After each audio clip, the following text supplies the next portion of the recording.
¿Les parece si vamos abriendo nuestras Biblias en Lucas? Ya estamos en el capítulo 19 de Lucas. Ya llevamos 19 capítulos y suena fácil, pero ya son bastante tiempo. Pero la mala noticia es que estamos a punto de terminar este evangelio maravilloso.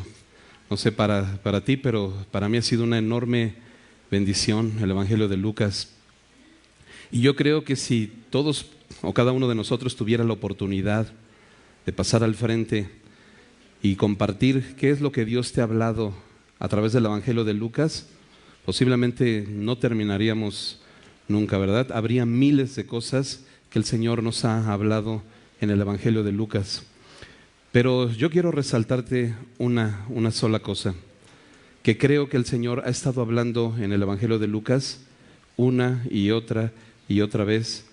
Cada parábola, cada enseñanza, cada mensaje que el Señor nos ha dado semana con semana, yo puedo ver una cosa que el Señor nos habla a través del evangelio de Lucas, y esto es: ¿qué trabajo nos cuesta a nosotros, reconocer que somos pecadores?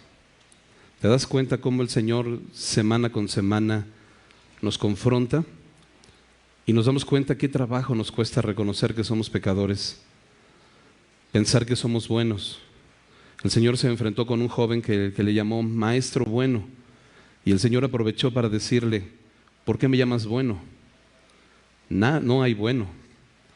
Y pedíamos que subrayaras eso en tu Biblia, porque es una frase increíble. No hay bueno, sino solo Dios.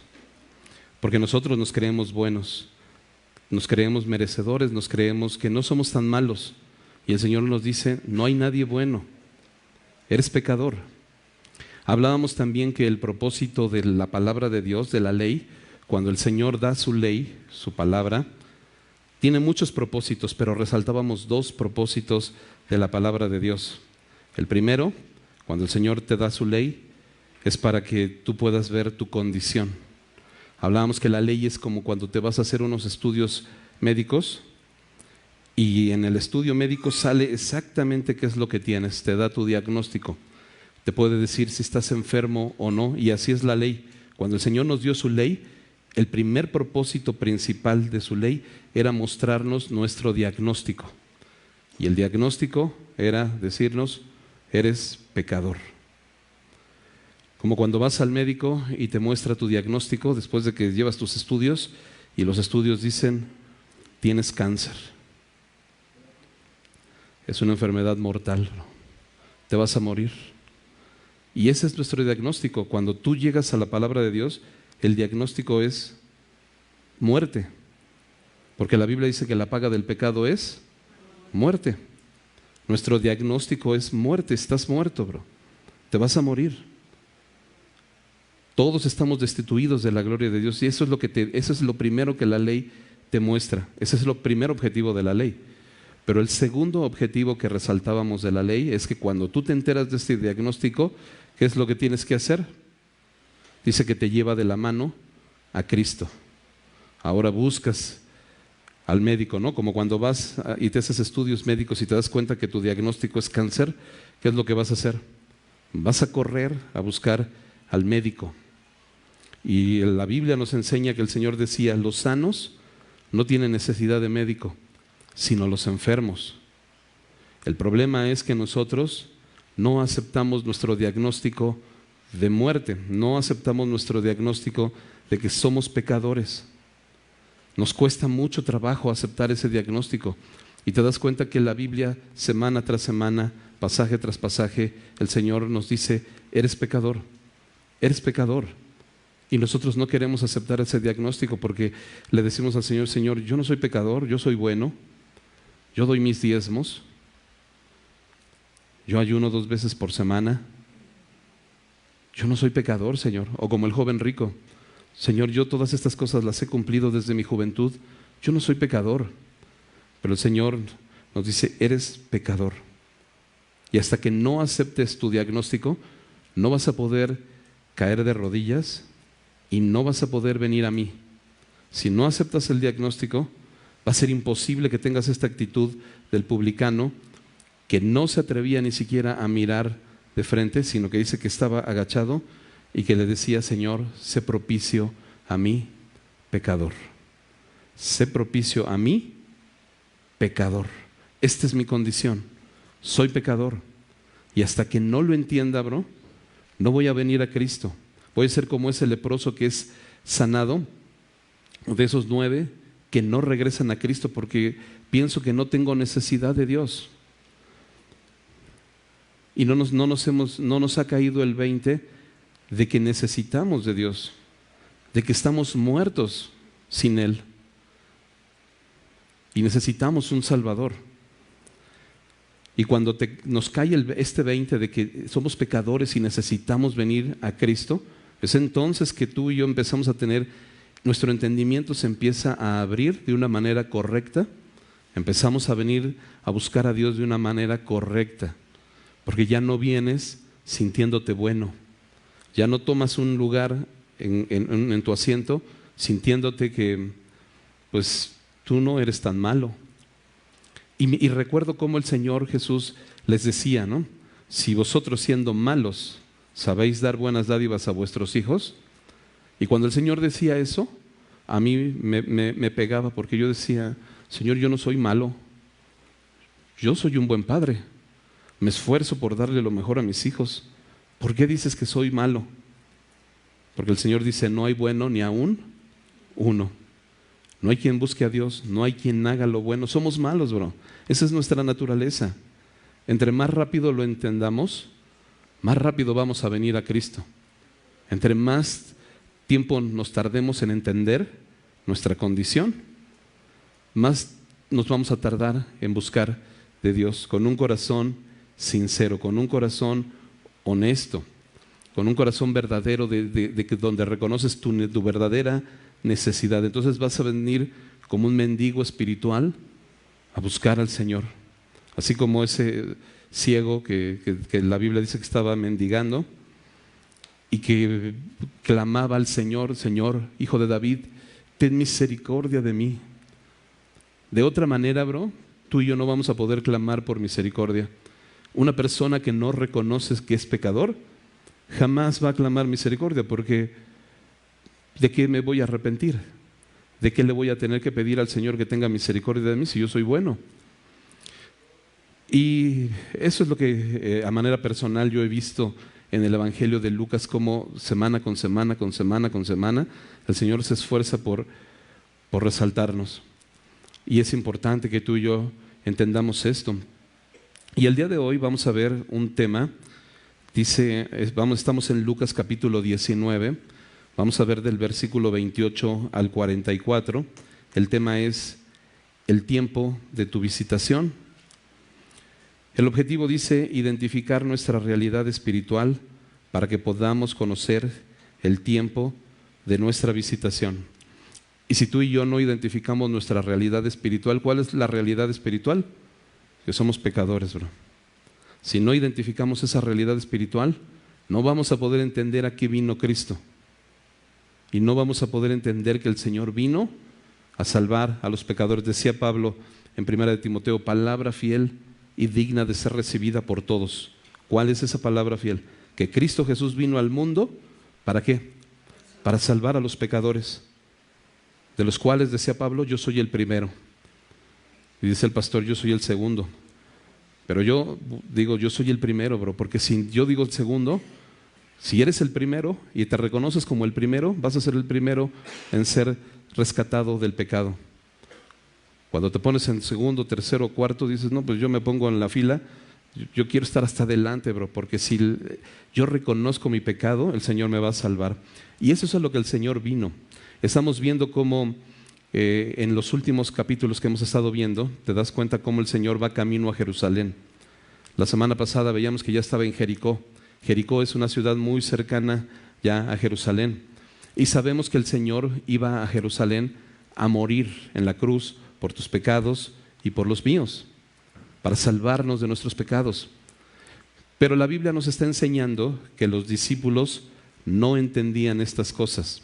A pesar de que el Señor les había dicho que era necesario que padeciese, que era necesario que fuera despreciado, que era necesario que muriera, pero que también resucitara. Dice la Biblia que ellos no lo entendían. Las semanas pasadas vimos cómo la Biblia nos resaltaba que ellos pensaban que se iba a manifestar inmediatamente el reino de Dios, que cuando Jesús llegara a Jerusalén iba a ser nombrado como rey de Israel. Eso es lo que pensaban sus discípulos. Por fin va a llegar el reino a Israel. Pero el Señor no se cansaba de decirles que esto no iba a ser así, que era necesario que Él fuera entregado y que muriera y que padeciese y que muriera por tus pecados y por los míos. Era necesario, pero ellos seguían con esta idea de que el reino de Dios iba a manifestar. Así que déjame leer todo el pasaje que vamos a ver hoy para tener todo el contexto y después vamos haciendo algunos comentarios. Fíjate bien, acompáñame ahí en tu Biblia, Lucas 19, del 28 en adelante. Dice así: dicho esto, iba adelante subiendo a Jerusalén, y aconteció que llegando cerca de Betfagé y de Betania, al monte que se llama de los Olivos, envió 2 de sus discípulos diciendo: id a la aldea de enfrente y entrad en ella, hallaréis un pollino atado, el cual ningún hombre ha montado jamás. Desatadlo y traedlo. Y si alguien os preguntare: ¿por qué lo desatáis?, le responderéis así: porque el Señor lo necesita. Fueron los que habían sido enviados y hallaron como les dijo. Y cuando desataban el pollino, sus dueños les dijeron: ¿por qué desatáis el pollino? Ellos dijeron: porque el Señor lo necesita. Y lo trajeron a Jesús, y habiendo echado sus mantos sobre el pollino, subieron a Jesús encima, y a su paso tendían sus mantos por el camino. Cuando llegaban ya cerca de la bajada del monte de los Olivos, toda la multitud de los discípulos, gozándose, comenzó a alabar a Dios a grandes voces por todas las maravillas que habían visto, diciendo: bendito el Rey que viene en el nombre del Señor, paz en el cielo y gloria en las alturas. Entonces algunos de los fariseos entre la multitud le dijeron: Maestro, reprende a tus discípulos. Él respondiendo les dijo: os digo que si estos callaren, las piedras clamarían. Y cuando llegó cerca de la ciudad, al verla, lloró sobre ella diciendo: oh, si también tú conocieses, a lo menos en este día, lo que es para tu paz, mas ahora está encubierto de tus ojos, porque vendrán días sobre ti, cuando tus enemigos te rodearán con vallado, y te sitiarán, y por todas partes te estrecharán, y te derribarán a tierra, y a tus hijos dentro de ti, y no dejarán en ti piedra sobre piedra, por cuanto no conociste el tiempo de tu visitación. ¿Ok? Comentarte rápidamente que está llegando entonces Jesús a Jerusalén. Nos damos cuenta cómo aparentemente va a entrar de una manera triunfal, montado sobre un pollino. Esta palabra pollino se hace referencia a un burrito, ¿no? Los burros más grandes pues ya eran burros, eran un asno, pero los chiquitos, los burritos chiquitos eran llamados así pollinos, ¿no? Y antes de entrar de lleno al tema, déjame darte unos datos informativos. Este tema lo vamos a ver de 2 formas: una parte profética y otra parte práctica. No me quiero llevar mucho tiempo en la parte profética, pero creo que es importante que podamos ver muy rápido la parte profética. La Biblia nos habla en muchas ocasiones acerca de 2 casas. Siempre la Biblia nos está hablando de 2 casas: la casa de los judíos y los gentiles. En la parábola del hijo pródigo nos habla del hijo menor y del hijo mayor. Nos habla también de los hijos buenos y de los hijos malos. Nos habla también de Judá y de Efraín. 2 casas. Siempre la Biblia nos habla acerca de 2 casas. Ahora, ¿por qué te cuento esto? Tú recordarás que el pueblo de Israel estaba formado por 12 tribus, ¿te acuerdas? Las 12 tribus del pueblo de Israel. Esas 12 tribus estaban separadas en 2, en Judá y en Efraín. Judá estaban compuestas por 2 tribus, Efraín estaban compuestas por las otras 10 tribus. Estas 10 tribus, la Biblia nos cuenta que fueron dispersadas. Cuando se juntaron con los asirios, se unieron con ellos malamente porque el pueblo de Dios debía estar sirviendo únicamente al Señor, pero estas 10 tribus de Efraín se unieron con los asirios y la Biblia cuenta cómo los asirios los atacaron y los destruyeron a todos y los dispersaron. Quedaron dispersos por todo el mundo todas estas 10 tribus y jamás volvieron a regresar a Israel. Quedaron dispersas.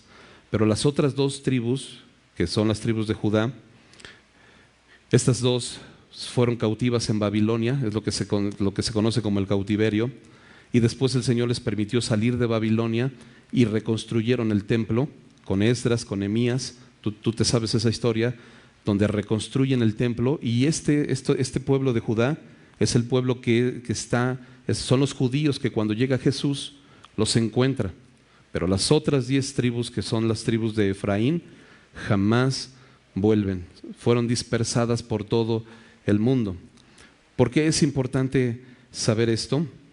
Porque el Señor, profetizando desde el libro de Ezequiel capítulo 34, te lo voy a leer muy rápido, tú lo puedes leer con calma en tu casa, pero a causa del tiempo voy a leer muchas citas muy rápido. Ezequiel 34:11 dice: porque así ha dicho el Señor, he aquí yo mismo iré a buscar a mis ovejas y las reconoceré como reconoce su rebaño el pastor el día que está en medio de sus ovejas esparcidas. Fíjate cómo menciona esta palabra, ovejas esparcidas, porque como te cuento, habían sido esparcidas por todo el mundo, pero el Señor desde Ezequiel estaba profetizando que iba a venir a rescatar a esas ovejas que estaban perdidas y esparcidas, las iba a venir a juntar. Y dice: y las reconoceré, así reconoceré mis ovejas y las libraré de todos los lugares en que fueron esparcidas el día del nublado y de la oscuridad, y yo las sacaré de los pueblos y las juntaré en las tierras, las traeré a su propia tierra y las apacentaré. Y en Juan capítulo 10, versículos 14 en adelante dice el Señor: yo soy el buen pastor, yo conozco a mis ovejas y las mías me conocen, así como el Padre me conoce, yo conozco al Padre y pongo mi vida por las ovejas. También tengo otras ovejas que no son de este redil, aquellas también debo traer y oirán mi voz, y habrá un rebaño y un pastor. Estaba profetizado desde Ezequiel que el Señor iba a ir por este pueblo disperso de Efraín, que había quedado disperso. El Señor dice: yo voy a ir por ellos y los voy a juntar y los voy a hacer un solo pueblo. Con el pueblo de los judíos que había quedado de Judá, el Señor iba a juntar a todos los que habían quedado dispersos, que en este pueblo de Efraín que quedó disperso, estamos nosotros como gentiles, y el Señor iba a formar un solo pueblo. Esa es la profecía que el Señor había dado. Ahora, recordarte un poquito acerca de Efraín, porque tal vez no recuerdas tanto acerca de Efraín. ¿Te acuerdas que Efraín, tú te acuerdas de Abraham, Isaac y Jacob? Que el Señor siempre ha dicho: yo soy el Dios de Abraham, el Dios de Isaac y el Dios de Jacob. Jacob tuvo un hijo llamado José. Todos conocemos a José, que es José el famoso soñador. ¿Te acuerdas? Este José tuvo 2 hijos, Manasés y Efraín, y ahí es donde viene Efraín. Cuando llegó el tiempo de que sus hijos fueran bendecidos, se acostumbraba que el patriarca ponía las manos sobre el hijo mayor y oraba y lo bendecía.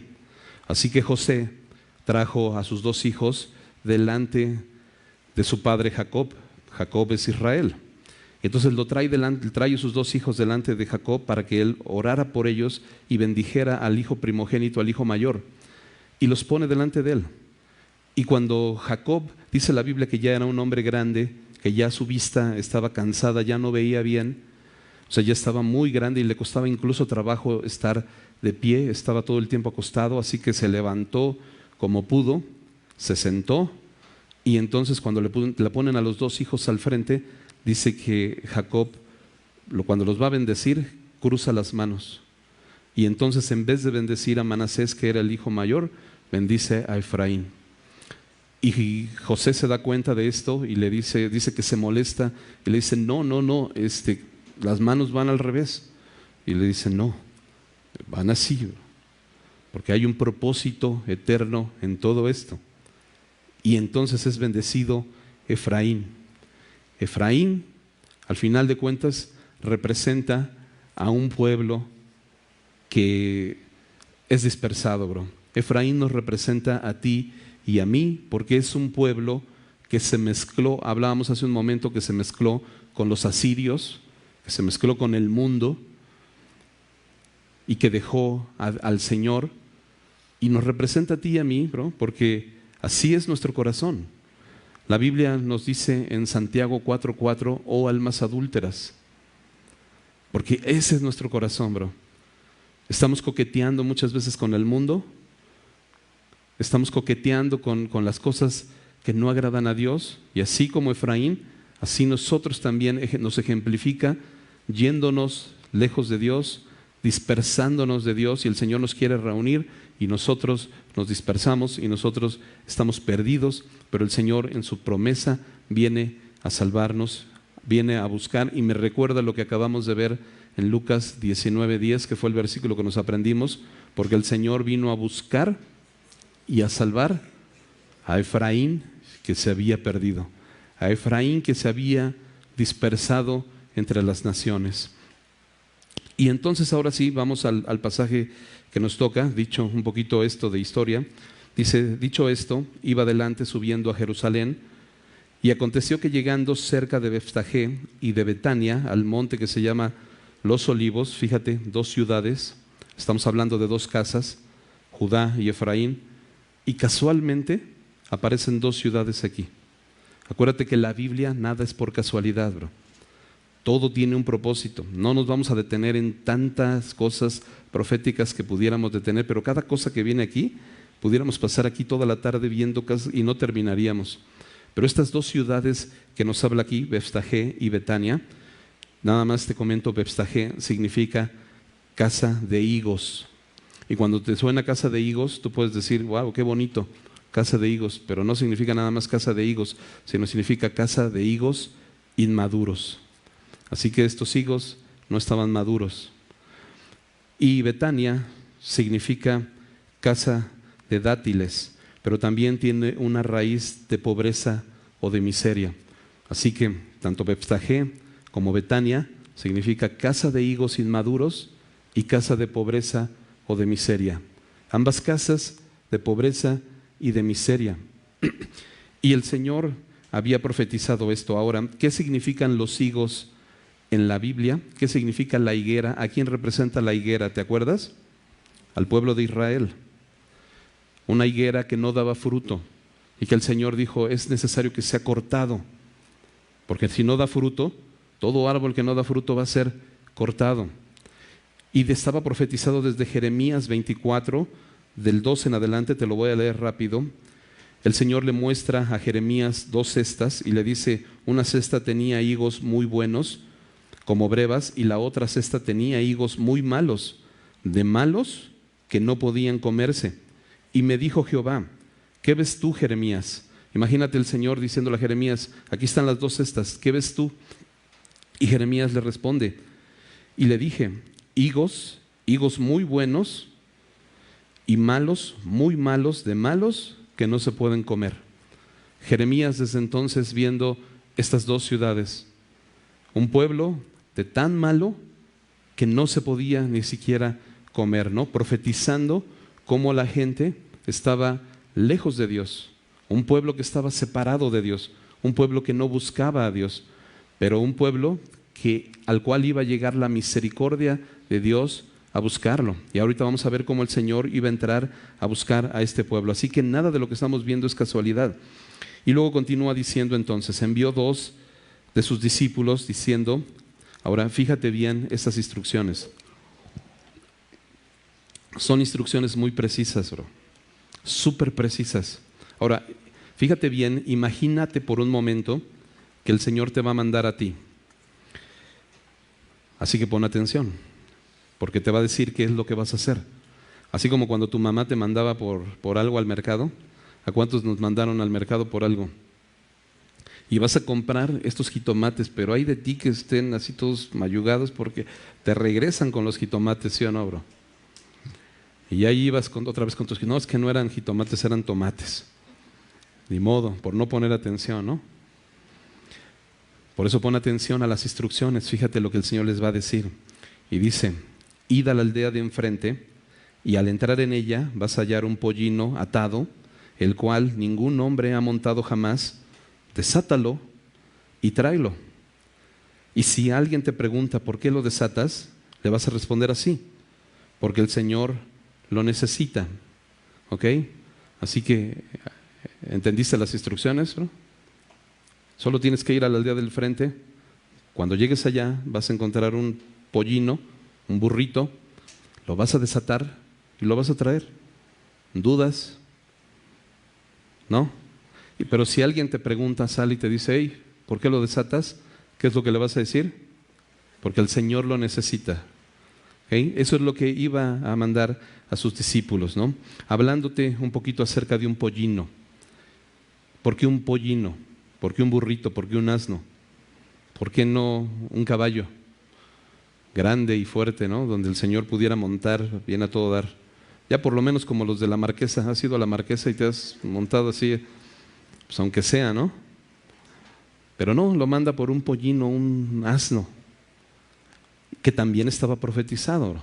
Acuérdate que estamos ahorita en la parte profética. Vamos a ir ya en un ratito más a la parte práctica de nuestra vida. Pero en la parte profética estaba profetizado. ¿Dónde? Zacarías 9:9.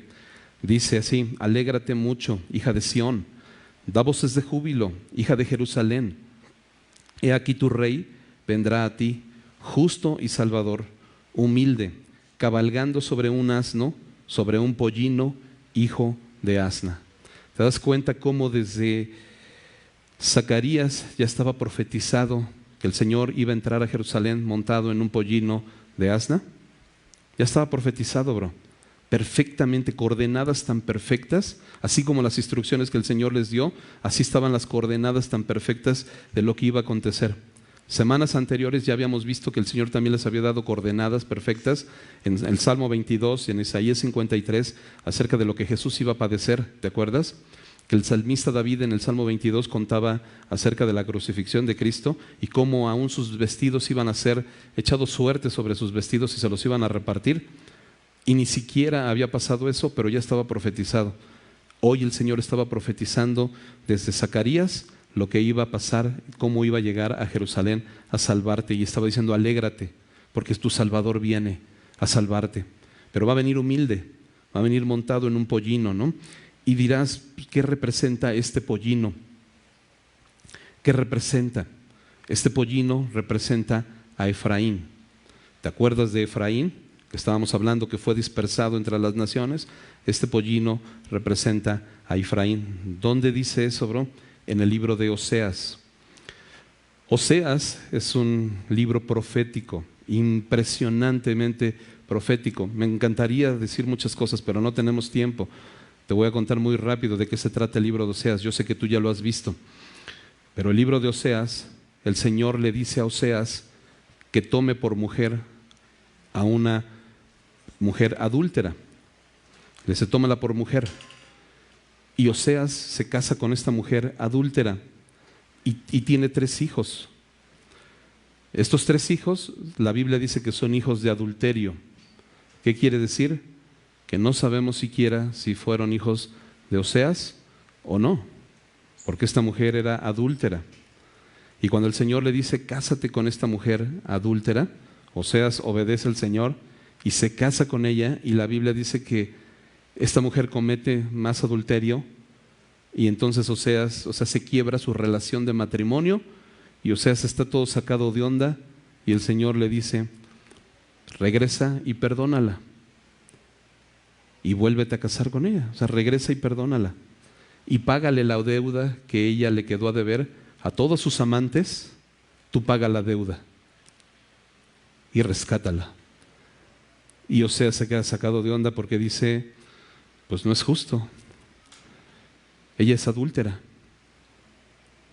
yo tengo que pagar la deuda a sus amantes por ella y volverla a redimir y volverme a casar con ella. No es justo, bro. ¿Te das cuenta de esta historia profética? Pero todo esto, bro, nos representa a ti y a mí, lo que el Señor iba a hacer por ti y por mí.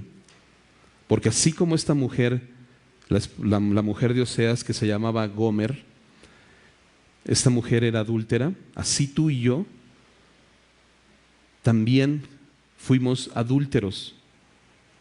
También nos fuimos en pos de otros dioses. También le servíamos a la mentira. También le servíamos a la murmuración. También le servíamos al robo. También le servíamos al adulterio. También le servíamos al enojo. Y también le servíamos a muchas cosas que tú puedes decir. Nos fuimos, tú y yo también éramos ese pueblo adúltero que se fue en pos de otros dioses.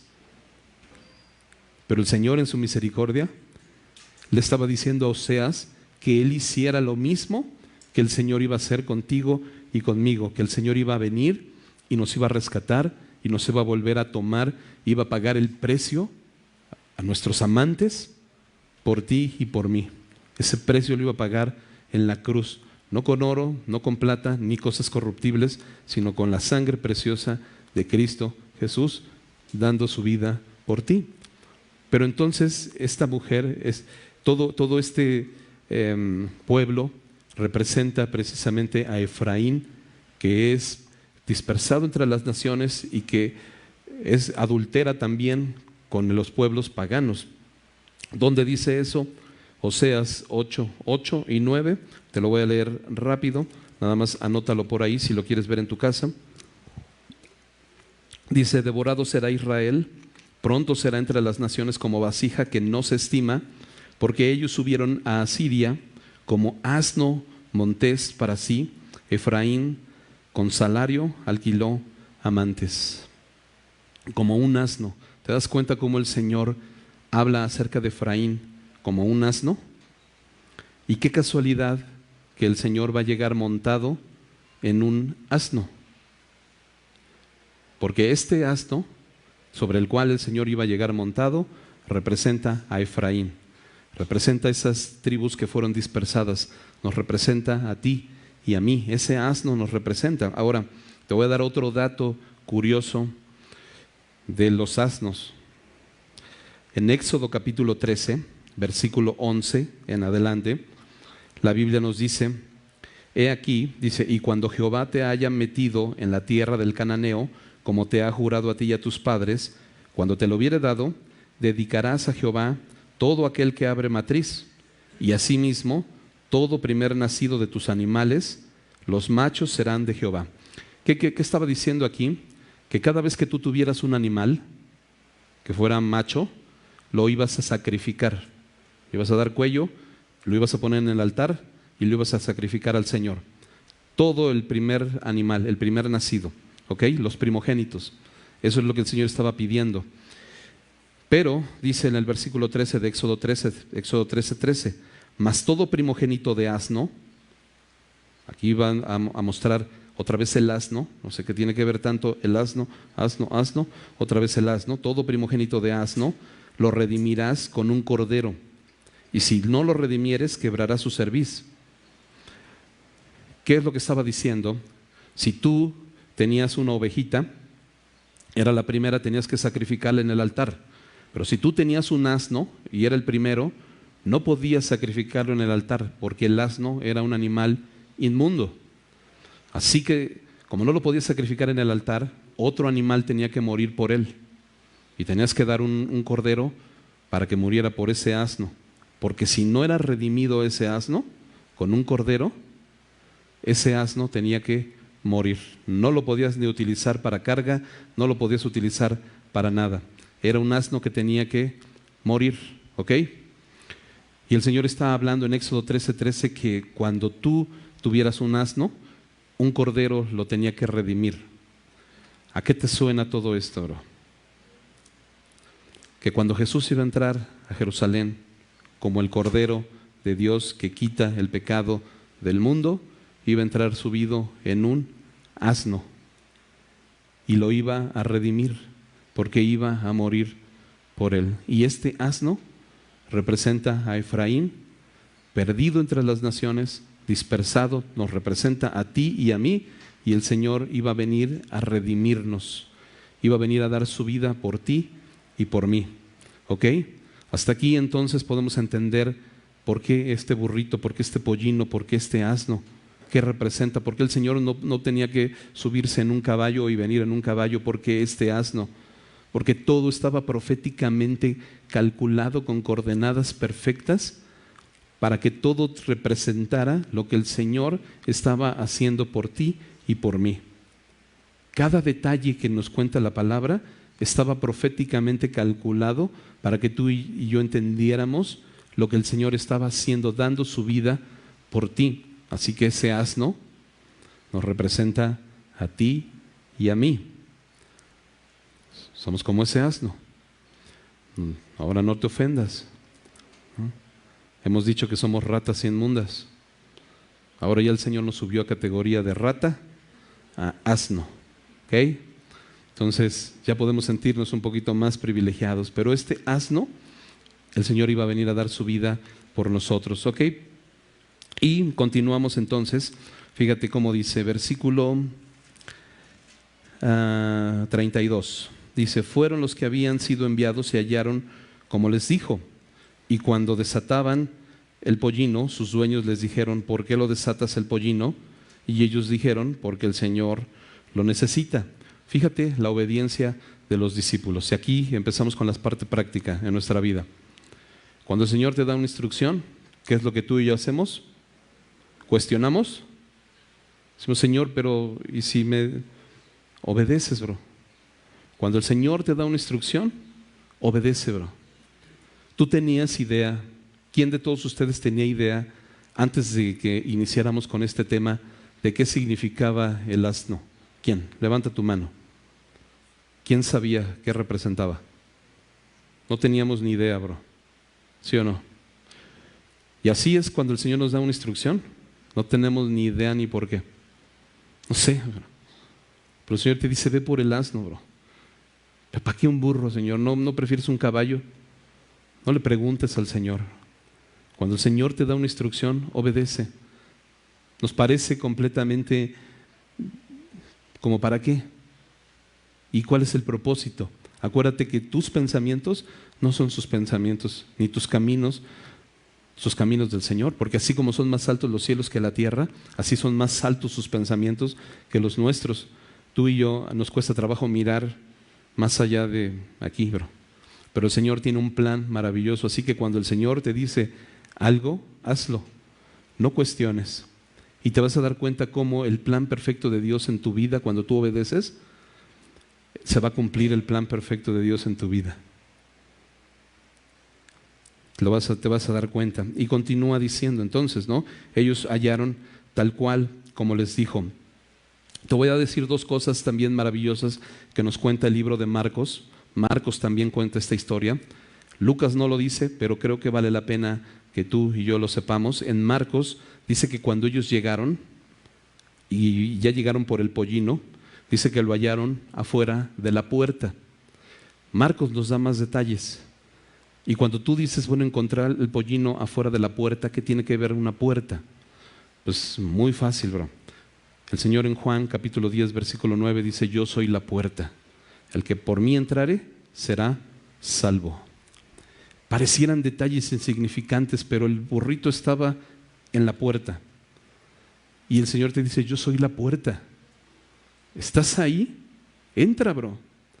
El que por mí entrare será salvo. Y otro detalle que también nos cuenta Marcos, que Lucas no nos dice, dice que lo encontraron en el recodo del camino. El recodo no es la banda que te gusta escuchar, nada que ver. Por ahí los que se rieron saben que sí, pero no tiene nada que ver, bro. Cuando la Biblia te dice que en el recodo del camino, es como en una Y, ¿no? Exactamente en la intersección de dos caminos, ese es el recodo del camino. Dice que el burrito, Marcos nos dice que estaba ahí, en el recodo del camino, en dos caminos. Tú te puedes ir para allá o te puedes ir para acá. No es casualidad que el Señor nos dé tantos detalles, porque así nos encontró a nosotros, bro. Así estábamos nosotros ahí, parados entre dos caminos. Cuando el Señor nos encontró atados a nuestras pasiones, amarrados en nuestras pasiones, en el recodo del camino, donde tú y yo teníamos o irnos para Cristo o irnos hacia el mundo. Y el Señor nos encuentra ahí y te dice, yo soy la puerta. entra y vas a hallar pastos y vas a hallar salvación. Y es ahí donde el Señor nos pone, y me recordaba mucho Deuteronomio 20:19, ¿no? Donde dice el Señor: yo he puesto delante de ti camino de vida y camino de muerte. Ahí estás en el recodo del camino, bro. Escoge el camino de vida para que vivas. Estas cosas que parecen que son, que el Señor las repite y las repite y las repite, pero que nos da una enseñanza increíble. Escoge el camino de vida para que vivas. No es lógico que si escoges el camino de vida vas a vivir, pero el Señor te lo repite y te dice: escoge el camino de vida para que vivas. Nos la pones súper sencilla, y ahí es donde el Señor nos encuentra. Continuamos en Lucas, y entonces dice que cuando lo desataban, el pollino, sus dueños les dijeron: ¿por qué lo desatas? Y ellos le dijeron: porque el Señor lo necesita. Y entonces lo trajeron a Jesús,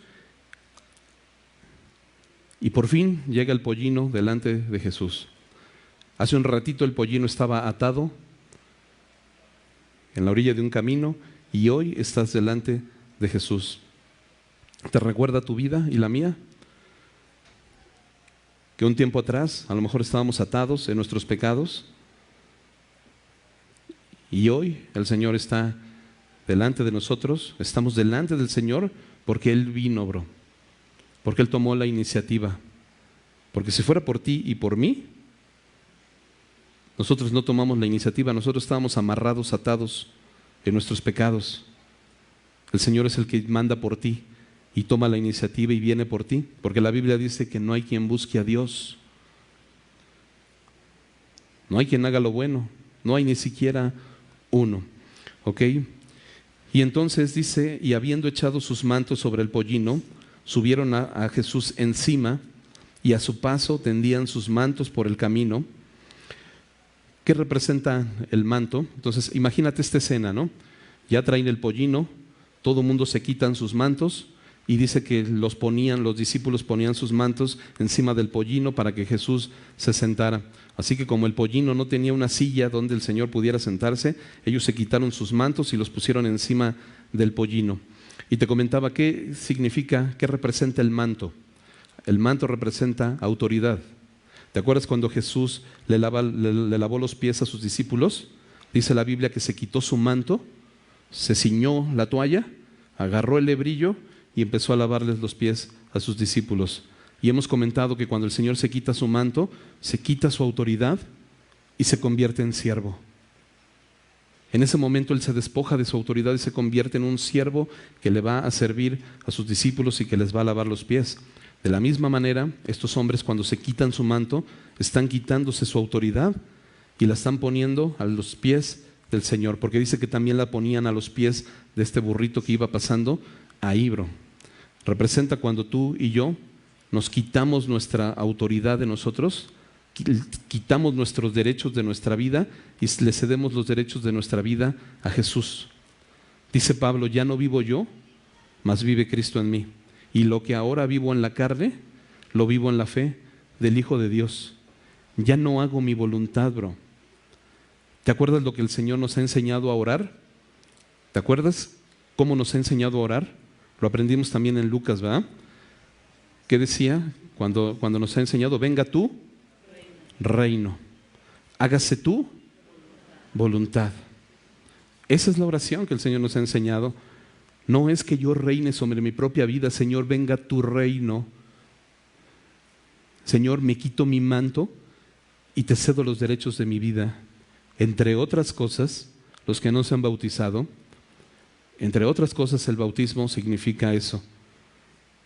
Simplemente que tú delante de todos dices: yo sí quiero cederle los derechos de mi vida a Cristo. Estoy dispuesto a quitarme ese manto de ya no reinar yo sobre mi vida, de ya no hacer yo mi voluntad, sino que ahora le cedo los derechos de mi vida a Cristo. Ahora que venga su reino y que se haga su voluntad en mi vida. Ese es el bautismo, bro. El bautismo no nada más es una mojadita en días calurosos que te viene bien, más si no te bañas así tan seguido, te viene bien, pero no nada más es eso. El bautismo es que tú le entregas los derechos de tu vida al Señor. así como estos hombres, ¿no?, que ponían sus mantos delante del Señor. Y dice, y a su paso tendían sus mantos por el camino, y cuando llegaban ya cerca de la bajada del monte de los olivos, toda la multitud de los discípulos, gozándose, comenzó a alabar a Dios a grandes voces por todas las maravillas que habían visto, diciendo: bendito el Rey que viene en el nombre del Señor. Y en el libro de Marcos menciona la palabra Hosana, ¿no? Hosana, bendito el que viene en el nombre del Señor. Y esta palabra Hoshiana, o sea, Hosana, viene de la palabra Oseas. Oshia es Oseas. Lo que acabamos de ver del profeta Oseas, que acabamos de platicar, es precisamente esta palabra Oshia, que significa salvación. Y na es ahora, ¿no? Oshia na es salva ahora. Cuando ellos estaban gritando Hosana, a lo mejor no entendían lo que estaban gritando, pero estaban haciendo referencia al profeta Oseas, y estaban haciendo referencia a ese Efraín perdido entre las naciones. Estaban haciendo referencia a ese pollino de asna, ¿no? Señor, sálvanos ahora. Ellos, la Biblia nos dice que no entendían lo que estaban diciendo. A pesar de que alababan a Dios con todo su corazón, no estaban entendiendo. Yo te pregunto a ti, bro, voltéame a ver tantito.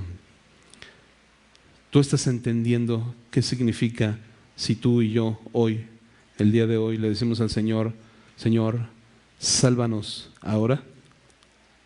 ¿Entenderías qué significa eso? ¿Qué significa en tu vida pedirle al Señor: Señor, sálvame? ¿De qué te va a salvar el Señor, bro? ¿De una pérdida en la bolsa de valores? ¿De qué te va a salvar? ¿De qué le vas a pedir al Señor que te salve? ¿De una enfermedad? ¿Que te salve de que le quiten las llantas a tu carro? ¿De qué le vas a pedir al Señor que te salve? De tu pecado y de mi pecado. Señor, sálvame ahora.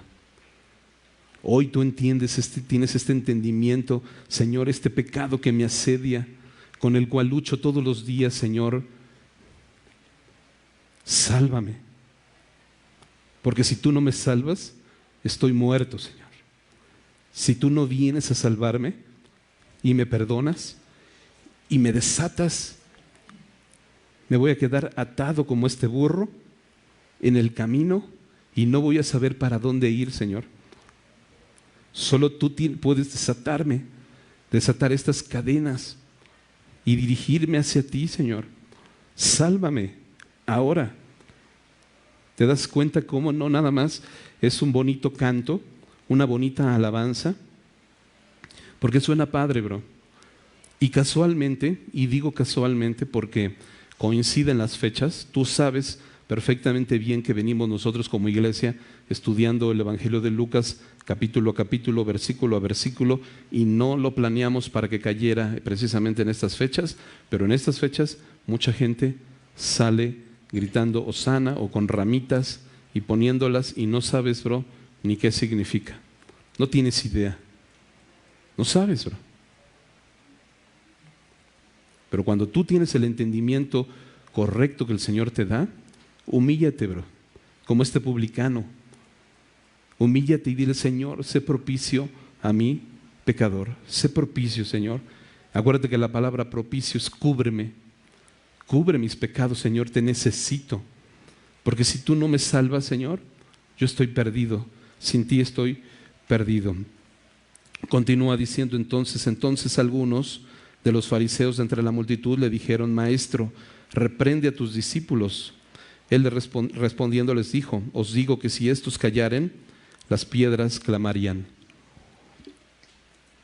Así que si tú, bro, en este día no alabas al Señor y no le pides: Señor, sálvame ahora, muchos otros va a haber que clamen al Señor.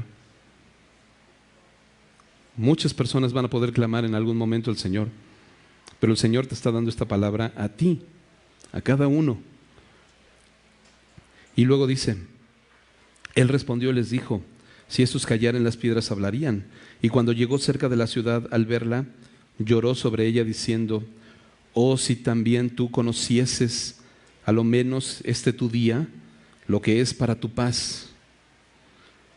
Mas ahora está encubierto a tus ojos, porque vendrán días sobre ti cuando tus enemigos te rodearán con vallado y te sitiarán y por todas partes te estrecharán y te derribarán a tierra y a tus hijos dentro de ti y no dejarán en ti piedra sobre piedra por cuanto no conociste el tiempo de tu visitación. Y el Señor llega, y con esto terminamos, y dice que cuando está enfrente de la ciudad se pone a llorar. Pocas veces la Biblia menciona que Jesús llora, pero aquí la palabra nos está enseñando que el Señor se puso a llorar. Triste, bro, de ver a la ciudad, de ver que no habían entendido el tiempo de su visitación, no habían entendido que el Señor había llegado a sus vidas. Les pasó desapercibido, no se dieron cuenta, bro, no supieron cuándo ni dónde.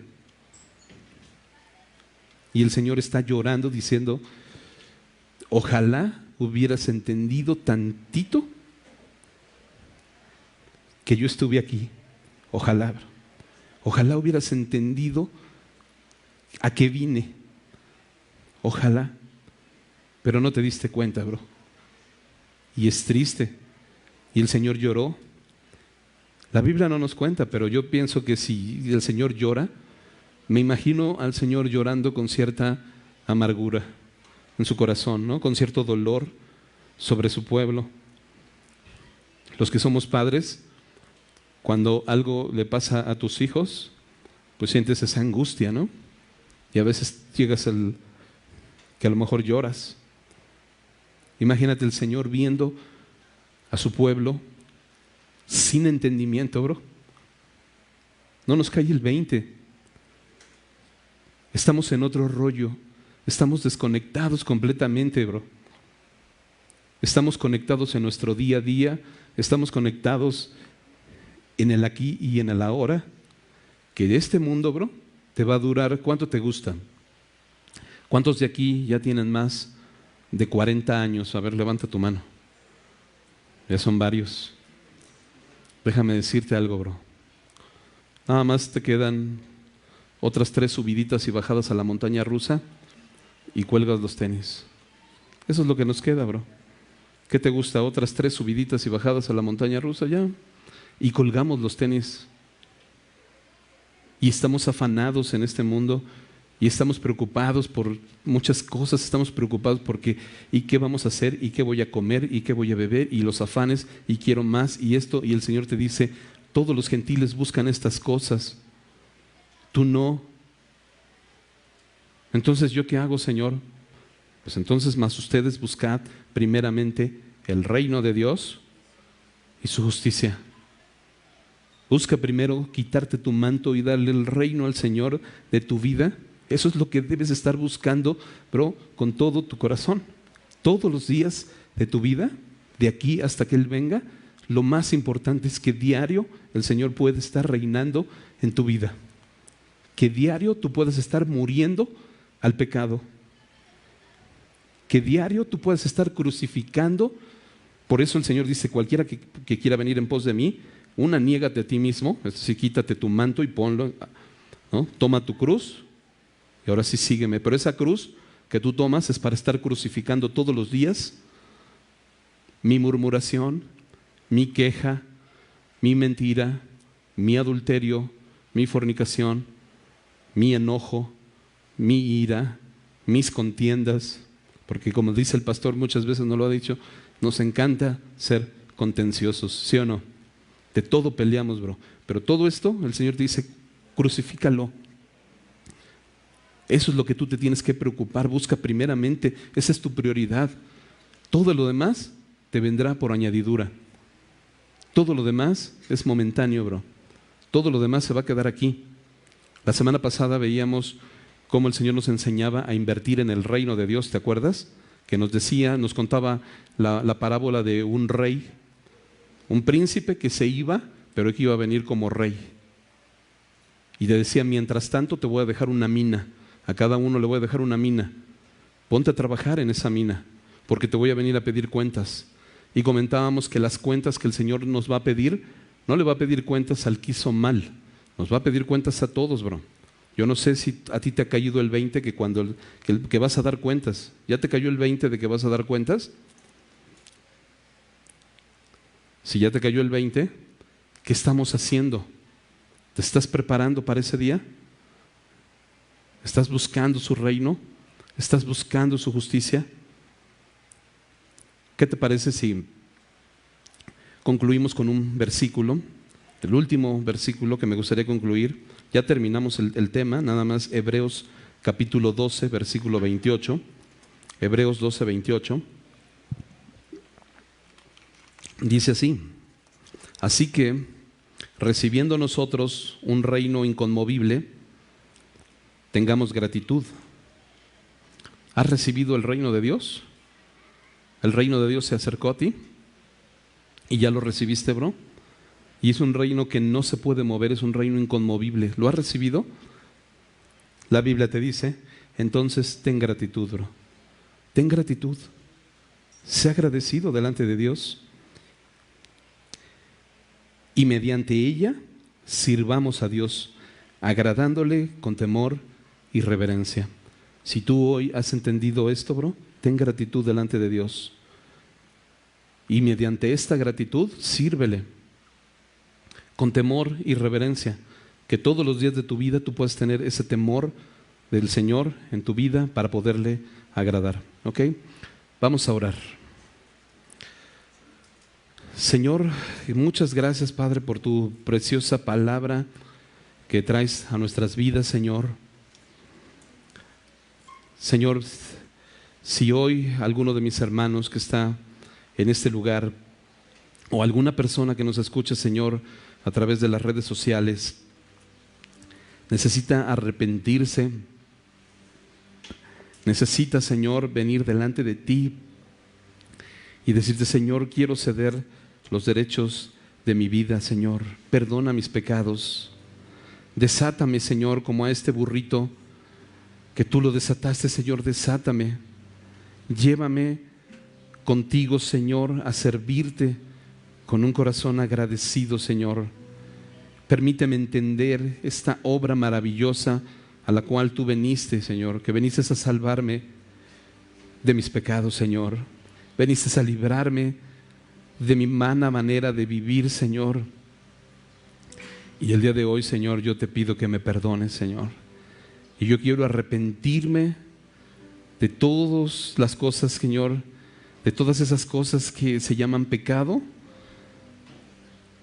y que me han mantenido atado, Señor, por mucho tiempo, Señor. Libérame, Señor.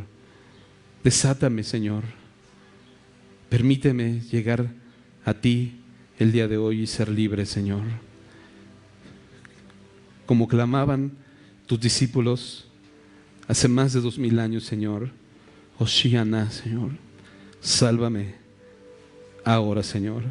Sálvanos ahora, Señor. Gracias, Señor, por tu salvación. Gracias por tu misericordia. Gracias por morir en esa cruz, aunque no lo merecíamos, Señor, pero solo fue tu misericordia y tu amor por la cual, Señor, tú nos has dado vida eterna, Señor. Gracias por tu bendito amor y tu misericordia en Cristo Jesús. Amén.